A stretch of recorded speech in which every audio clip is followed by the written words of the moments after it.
你一个小职员也敢来这种地方吃饭？他拎着价值上万的包，站在我面前冷笑，语气中满是轻蔑。我没吭声，只把账单付清，转身离开。没必要在餐馆里吵，尤其是对他这种人。可他不知道，3天后，我就坐在那个他拼命想打通关系的评审会主位上。那天会场座无虚席，她和丈夫却迟迟不敢抬头。有人说，命运有时候就爱开玩笑，但这次她偏偏站在了我这边。大家好，开始今天的分享之前，希望你能给人间烟火点个订阅，我将会分享更多优质的内容。陆程没想到调任的第1天，会在那家老字号小馆子里重逢那个多年未见的女人。那天午饭时间，他刚从市人民医院出来，给父亲缴完医药费，在医院后门的巷子里找了家熟悉的小饭馆坐下。10几年前，他曾在这座城市打拼过一阵，工资不高，租房、吃饭都靠着这片老城区苟且度日。刚点完菜，门口进来一行人，笑声刺耳，香水味浓烈。陆程下意识抬头，女人身穿玫红色套裙，手腕上的金镯子在阳光下闪闪发光。那张妆容精致的脸，他一眼就认了出来。方静，是的，曾经的初恋，他大学时期的女友，那个曾经每天给他带早饭，在图书馆陪他熬夜看资料的姑娘，几乎没怎么变，除了那双眼睛里多了些刻薄与高傲。方静也看见了他，只是一眼，脸上的惊讶就转为不屑。哟，这不是陆程吗？他笑着打量他，你怎么还穿得这么朴素？他刻意停顿了一下，让我猜猜，你还在小地方当公务员吧？科员、副科。旁边那个穿黑裙的女人也笑出声来。现在这年头啊，不是铁饭碗的时代了，混编制的能有什么出息？陆程没接话，只是低头喝了口水。他穿的是一身中山装，普通的不能再普通，甚至裤脚还有点灰尘，因为早上在医院排队挤过人群。但他没解释，对方压根不在意真相，只需要一个机会羞辱你而已。方静坐到他邻桌，刻意提高了声音，我老公前几天刚和市委的几个领导吃饭，说这次招商大会我们公司准备投个大项目，听说负责的是个新来的小主任，估计也是捞机会的。他说这话时刻意瞥了陆程一眼。陆程想起大学毕业那年，方静忽然提出分手，说是家里介绍了个富二代，他累了，不想再吃苦。那之后他就消失了。听说确实嫁了个房地产商人，在省城混得风生水起。他没恨他，甚至感谢那段分手成全了彼此不同的人生轨迹。但现在这样当众嘲弄，的确让他有些动容。人有时候不是怕伤口被揭开，而是怕那些曾看不起你的人依然在原地笑你。菜还没上，他就站起身准备走。刚走到门口，手机响了，是江副市长的电话。老陆，欢迎来南城履新，招商大会定在3天后，由你牵头负责，所有审批流程你全权把握。这可是个露脸的好机会。陆程轻轻嗯了一声，走出小饭馆时，他没有回头。他知道方静还在后头笑，但从这一刻开始，他笑的每一秒都是在为3天后的尴尬埋单。他打开手机，调出那份招商申请企业名单，翻到第3个名字，南洋地产，法人代表高远。他记得这个名字，是方静大学毕业后嫁的那位男人。他默默点下备注键，输入3个字：优先审核。不是为了报复，只是要让他们明白，很多年过去了，世界早已天翻地覆，如你满意，我将继续撰写。第2章，冷眼看西落，内心起波澜。回到办公室，陆程坐在桌前，把手里那份厚重的招商资料放在案头。他深吸一口气，慢慢翻开封面，南洋地产4个大字赫然在目。项目名称是凤凰新城，拟在新区东侧征地500亩，计划总投资15亿，附带建一个高端住宅小区和商业配套。文件装订整齐，格式规范，材料看得出是下了功夫准备的。可越是标准，陆程的心越沉。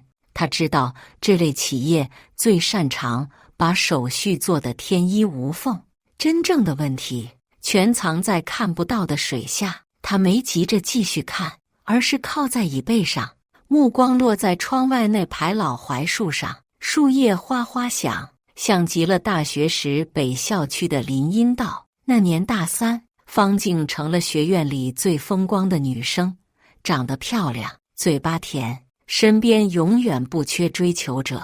可她最后选了自己，那个每天泡图书馆、啃资料、只会讲政策的书呆子。他们谈了2年，他常说：“陆程，你这人太老实，将来一定会是个好官。”他当时信了，以为这就是承诺。可毕业前的1个月，他突然提出分手，没有争吵，没有预兆，只一句：“你没房、没车、没背景，我不能跟你赌一辈子。”没过多久，他听说他跟了省城一个做房地产的老板儿子，半年后就结婚了。他那时正在基层镇上跑项目，每天骑摩托在泥地里奔波，下班回来连个热饭都吃不上。他从未怪他，毕竟现实就是现实。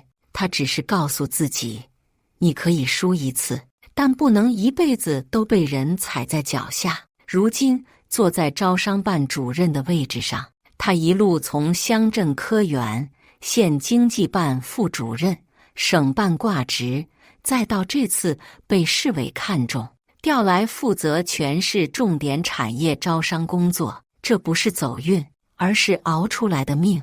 手机突然震动了一下，是前台打来的，说有人送了东西，让他签收。陆程下楼，看到快递盒子时，第一反应是：谁知道我刚来就知道我的办公室。他没有签收，而是让前台拆开检查，里面是2瓶茅台酒、一个名牌皮包，还有一张未署名的名片卡片，卡上印着一行字：陆主任辛苦了，改天登门拜访，朋友敬上。朋友，他不傻，这东西一看就不是普通朋友送的，倒像是试探，是铺路。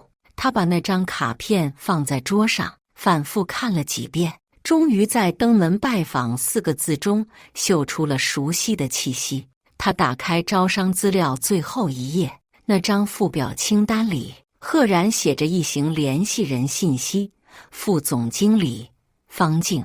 他轻轻冷笑了一声，兜了一圈，还是他亲自操盘。他点开手机相册，拍下了礼品和卡片的照片，随后叫来办公室助理，把这些原样封好，送回快递公司退回去。助理有些诧异，小声提醒：主任，这年头大家都这么做。陆程眼神冷下来，但我不这么做，这一次谁也别想走后门，尤其是那些曾踩着我往上爬的人。他说完这句话，仿佛心里那口气终于吐了出去。这些年，他太懂官场里那种温吞世故，很多时候不是你不想硬气，而是位置不到位，发不出声。但现在不同了，他手里有权，有话语权，他可以堂堂正正做决定，也可以干干净净的回绝。晚上他回医院看望父亲时，老人正靠在床头看新闻，看到招商大会的报道，说今年项目重投，规格空前，主持人是市招商办的新主任。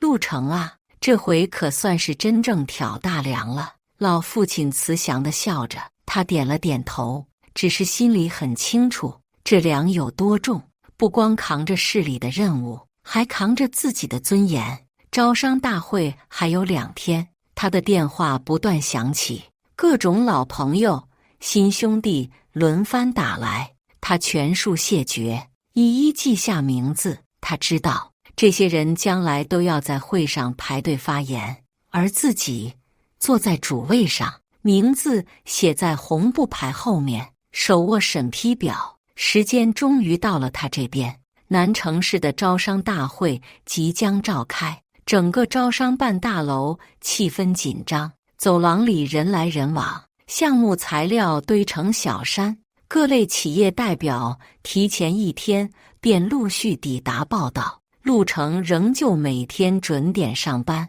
按部就班过审资料，安排会务，一如既往冷静淡定。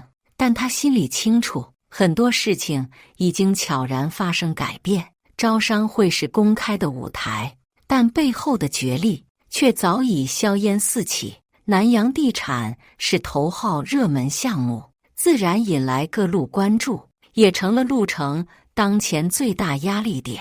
从会议名单初定起，就有不少熟人找上门来，老同学、曾经的战友，甚至一位调研时只见过一面的区领导秘书，也突然主动请他吃饭。他心知肚明，这是高远的人在动手脚，对方不敢直接送钱送物，就想用人情牌消磨他的防线。可惜他们打错了算盘，他陆成从不靠人情起步，也不打算被人情掣肘。最过分的一次是有人绕过他，直接跑去找了市领导。一位分管副市长在他办公室打来电话，语气委婉地说：“老陆啊，南洋的项目很成熟，听说是你出审。”“是，材料我已经收到了，正在评估。”陆成语气平稳，但大会流程我这边定得比较严，今年不设预审推荐，一律现场投票。那边沉默了一下：“你把握好，别卡得太死。”这就是暗示了，说得漂亮，实则是施压。他挂断电话，站起身，走到窗边。楼下是招商参会代表提前布展的场地，车来人往，一片热闹。可他看着这些人，却像看着10几年前自己在泥水路里扛着文件奔走的日子。那时没人替他说句话，更没人替他走条捷径。这世界就是这样，有些人一出生就在终点，有些人要一步步踩着委屈往上爬。他转身回到桌前，把那份南洋地产的完整资料调出来，又看了一遍。他不是要故意找茬，但他得确保这个项目值得城市托付。与此同时，方静那边却是一派轻松。放心啦，我老公已经找了几条线，听说连市里都打了招呼。她在闺蜜群里语音里说道，语调带着笃定。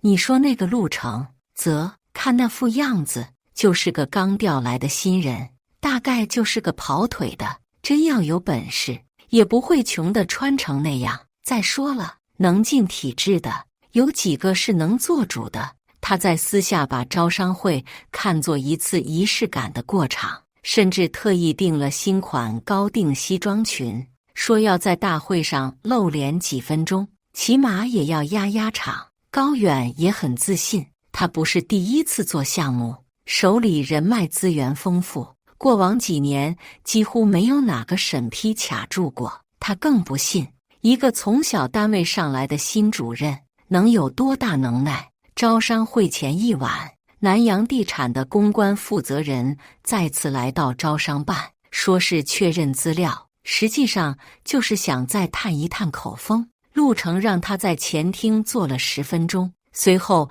由助理带人离开，全程没露面。回到办公室，他锁上门，重新打开那份资料，翻到最后一页审批评语处，提笔一字一句地写上项目符合大方向，但产业规划上有待细化，存在土地边界争议问题，建议延期评审，暂缓入围。末了，他在下方签了3个字：陆成审。签完，他长出一口气，把笔放回架子上。他知道这一笔会让明天成为很多人记一辈子的日子。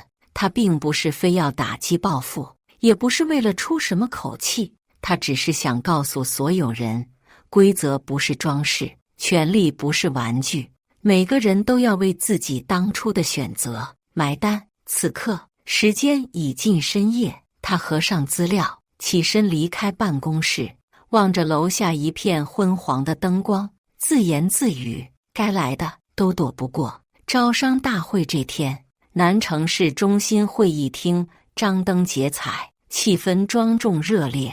作为1年1度的全市重大经济活动，除了市直各部门代表，来自全国各地的企业负责人也齐聚一堂，连省电视台都派出了直播团队，全程报道。会场内座无虚席，身着正装的人群熙熙攘攘。陆成提前2个小时到场，逐一确认流程与会务安排，沉稳得体，神色从容。此时此刻，他的脑海里却浮现出3天前的那个午餐场景。方静坐在皮椅上，斜睨着他说：你还是老样子，一点出息都没有。那份讽刺至今还挂在心头，但如今他不会再为这类话语起波澜。有时候，最好的反击就是让对方在众目睽睽之下看清现实。上午9点整，招商大会正式开始，会场大门打开，企业代表依次签到入场。方静挽着丈夫高远的胳膊进来，眼神中藏着轻蔑和优越。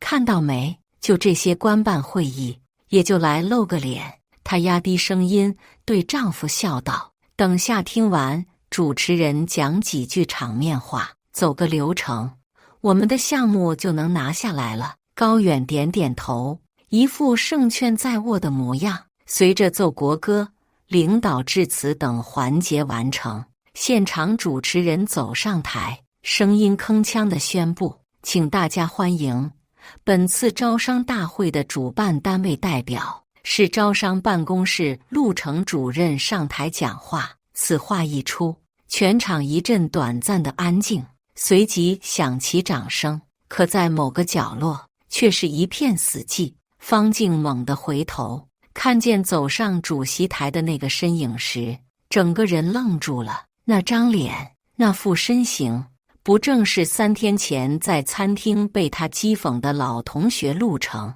他瞪大眼睛，不敢置信，嘴角几乎在抽搐。他怎么会是主持人？高远的脸色也变了，盯着台上陆成的介绍语，他终于明白为什么过去几天所有关系都试图避谈陆成，因为人家根本不是可打通的关系，而是坐在上头的真正决策者。陆成站在主席台上，神情自若，举手投足之间多了份沉稳的权威。他没有环视全场，只是低头看了眼手里的讲稿，便娓娓开口。他谈招商政策，谈城市规划，谈重点发展方向，每一个字都掷地有声，引得台下频频点头。记者频按快门，记录这个新官员的首次亮相。方静坐在席中，脸色时红时白，完全听不进去内容。他不敢想象，几天前还被他嘲笑没出息的人，今天竟站在万人瞩目的舞台中央，手握权柄，掌控她丈夫公司命运。更令她崩溃的是，大会进入企业项目汇报环节，高远作为南洋地产负责人被点名上台。高远硬着头皮走上前去，心头打鼓，没敢看陆成一眼。PPT 切换到第6页时，陆成忽然打断：请稍等。会场一下子安静下来，所有人目光聚焦于主席台。陆程翻开手中文件，语气平静。贵公司关于新区蓝湾区块的用地申请资料，有2处与市土地储备规划存在出入。一是边界红线标注模糊，二是项目产能预估偏高，存在虚夸嫌疑。方静猛地抬头，心跳几乎停滞。高远一愣，连忙解释：“我们是根据以往标准预估的，可以补正。”陆程淡淡点头，资料不完整，视为预审不通过，请下一家企业准备。这句话如晴天霹雳，台下议论声四起，有人窃窃私语：南洋地产不是呼声很高吗？怎么一上来就被卡？是不是最近政策收紧？而在角落的方静已经握紧了手提包，指节泛白。她忽然意识到，自己和丈夫不是被制度绊倒的，而是被自己3天前的轻慢与傲慢狠狠打了一记耳光。有些人，哪怕你看不起他一次，命运都会替他狠狠回敬你。他的唇微微发抖，看向陆程的目光里，除了后悔，还有无法掩饰的羞愧。此时，陆程已经翻开下一份资料，语气平稳地报出下一个公司名称。会议继续进行，流程如常，可方静和高远已无法平静。招商大会结束后，陆程没有多做停留。他本不喜欢喧嚣场面，尤其这种场合，总有人试图套近乎、绕规矩、扯关系。他知道，他代表的不是个人情绪，而是一座城市的形象和规矩。傍晚时分，他独自坐在办公室，翻阅当天项目审批记录。几个老领导发来信息，对他处理得体表示赞许。他微微点头，没有回话，眼神却冷得像水泥地面。门外忽然响起敲门声，是他秘书，神情古怪地说：“陆主任，外面有位女士，非要见您，说是老同学，姓方。”陆程没有立刻答应，沉默几秒后，淡淡道：“让她进来。”门打开的那一刻，他看到熟悉而陌生的身影走进来。方静脱去了上午会议上的光鲜打扮，穿着一件简单长裙，神情局促，眼睛泛红。他站在他办公桌前几秒，最终低下头，小声说：“陆程，我今天来是想跟你说声对不起。”他没吭声，眼神从他脸上扫过，又落在桌面资料上。我知道我以前说话难听，可那时候我不懂事。他声音低得几乎听不清。你现在这么有出息，我真的没想到。陆程终于抬起眼，语气平静却冷峻：“方静，你错了，我的出息不该用来给你丈夫批项目。”他一怔，还想再说，却听到他继续道：“招商不是情感纠纷现场，你搞错地方了。”这句话就像一把锋利的刀，割断了他所有幻想。他还站着，眼神里满是慌乱。陆程，我们那个项目确实有些细节仓促，可你能不能出去？他打断他，语气不容置疑。他怔怔地看着他，嘴唇动了动，终究没敢再说一句话，转身离去。没过多久，高远亲自来了。他比方静要理智得多，进门前先递上了名片，又带了一个装满资料和礼盒的手提袋。陆主任，今天我们确实准备不周，全怪我疏忽，咱们老同学一场，能不能通融一下？陆程没理会那些客套，直接问：“这是你准备的通融材料？”高远脸上的笑僵了几分，硬着头皮说：“不是这意思，我们可以补正材料，项目也符合招商方向，只要您肯点头，条件您定。”陆程轻笑一声，语气平静：“不必了。”他把手中的笔轻轻搁下，语气缓慢又冷峻：“你的项目不予通过，高远明显有些急了。陆主任，这项目上面有人支持，我是真不想撕破脸。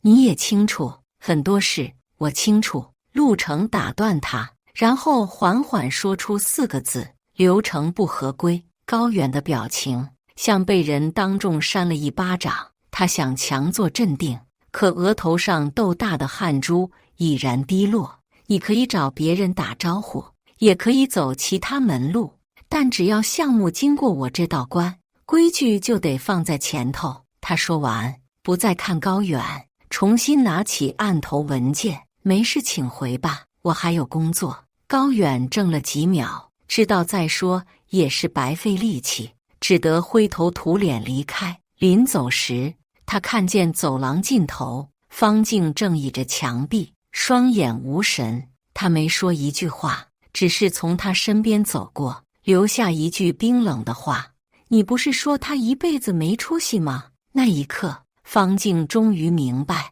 他曾经嘲笑的那个没本事的男人，早已走到他无法企及的高度。有些关系一旦错过，再也回不到原点。招商会后的那几天，整个市里的财经圈都在流传一件事：某地产公司项目被当场刷下，原因是资料不合规。传闻陆成铁面无私，连半点情面也不讲，没人提及名字，但大家都知道，这某地产公司正是方静丈夫的公司红锦置业。陆成并不关心这些传闻，他每天依然照常上班，批文件、下乡调研、主持会谈，仿佛什么都没发生。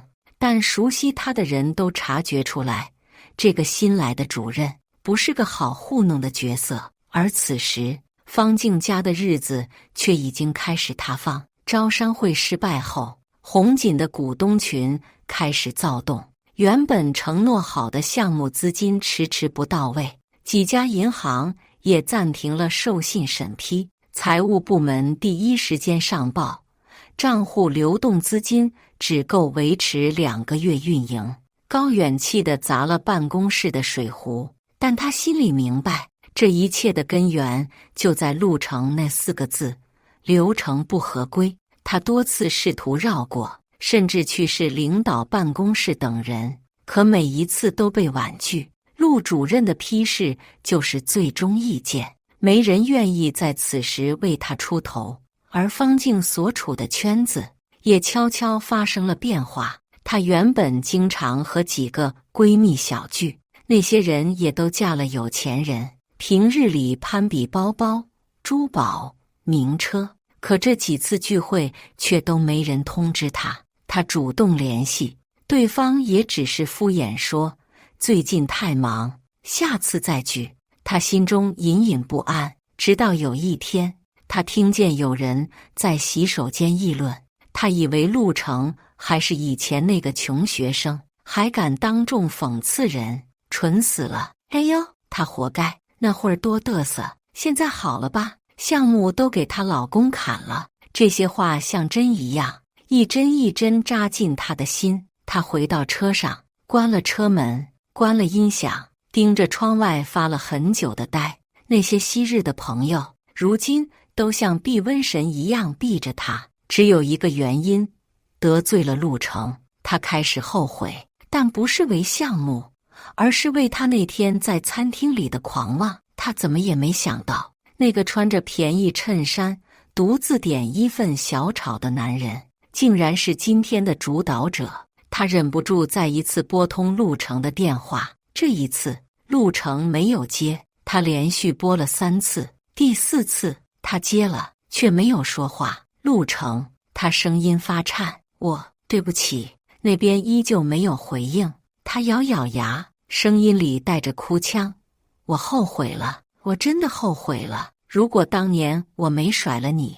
电话那头传来一声轻笑，冷静克制，却如冰入骨髓。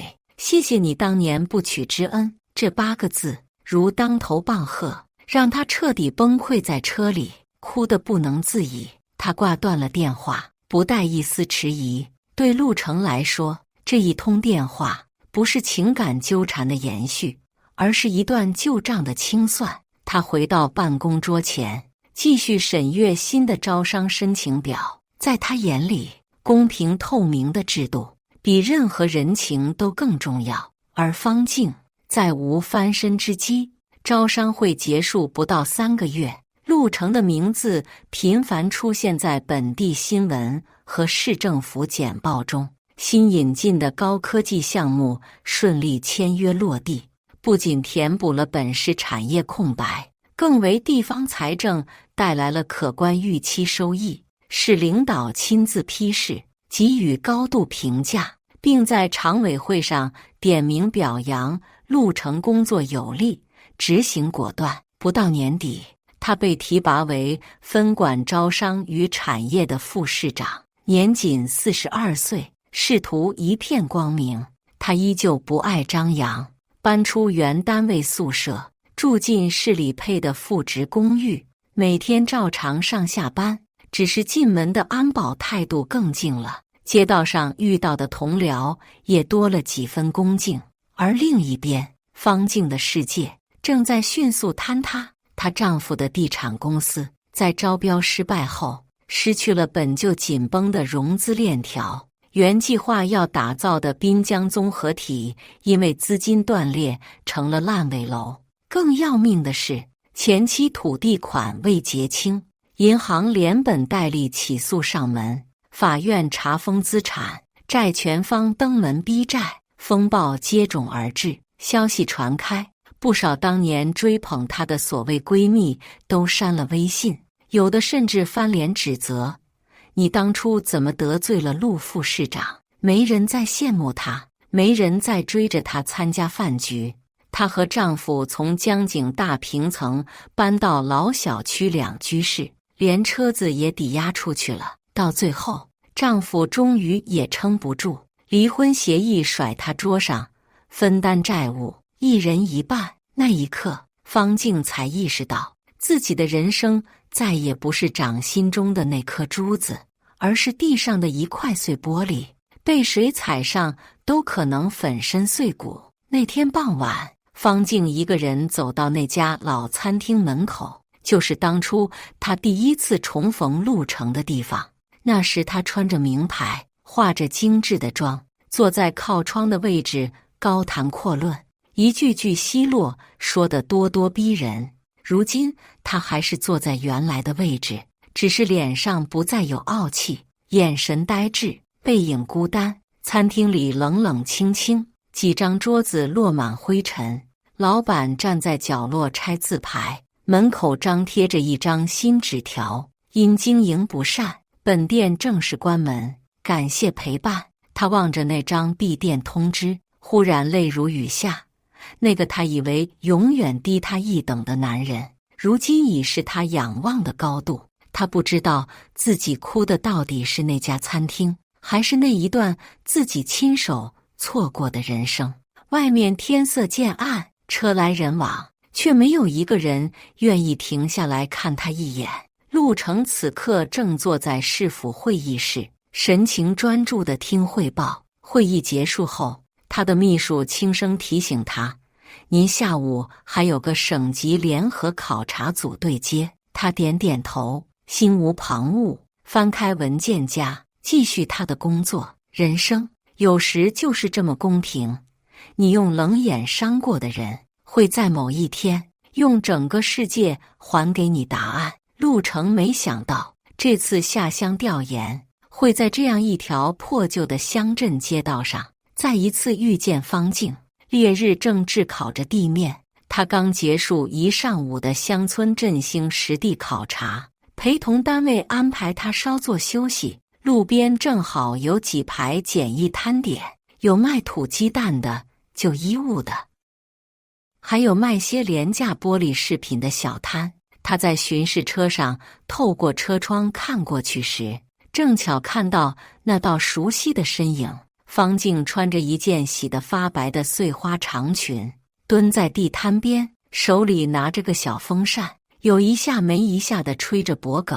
他身边摆着几条拼接布包，都是自己缝的。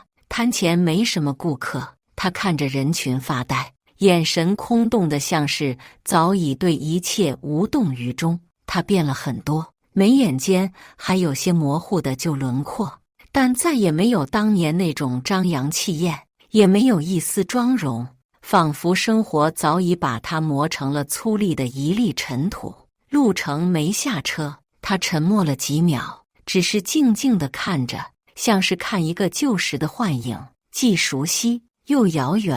那段回忆涌上心头，他记得初入大学时的他，风风火火，笑靥如花，记得他说他太穷没未来，记得他投奔富二代时的决绝，也记得招商大会上的那一声陆主任。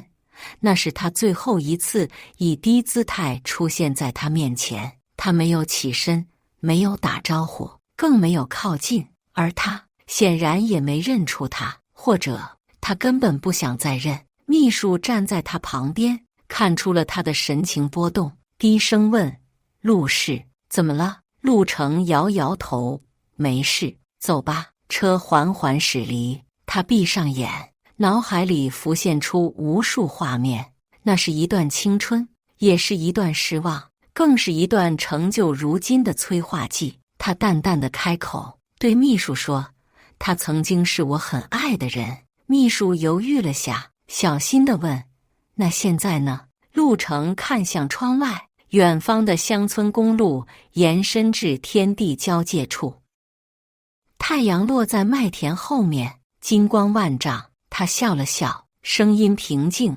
现在，它是过去。人生本就如长河奔流，有人停在岸边叹息，有人早已渡水前行。招商大会的成功只是起点，这几年他带动了市区多个重点项目落地，协调资金入驻，推动乡村改造工程，名声渐起，已被列入下一任常务副市长考察名单。回望方境，他的世界早已在一次次抉择中崩塌，再无重来的可能。而他用10几年沉默的努力走到了这个位置，不靠裙带，不靠关系，只靠自己一步一个脚印。他知道，真正的胜利不是你踩在谁头上，而是你活成了对方不敢想象的样子。这一刻，一切恩怨尽数散在风里。以上就是今天分享的故事，大家有什么想说的、想吐槽的，欢迎在下方评论交流，也更希望能给人间烟火点个订阅，我将会分享更多优质的故事内容。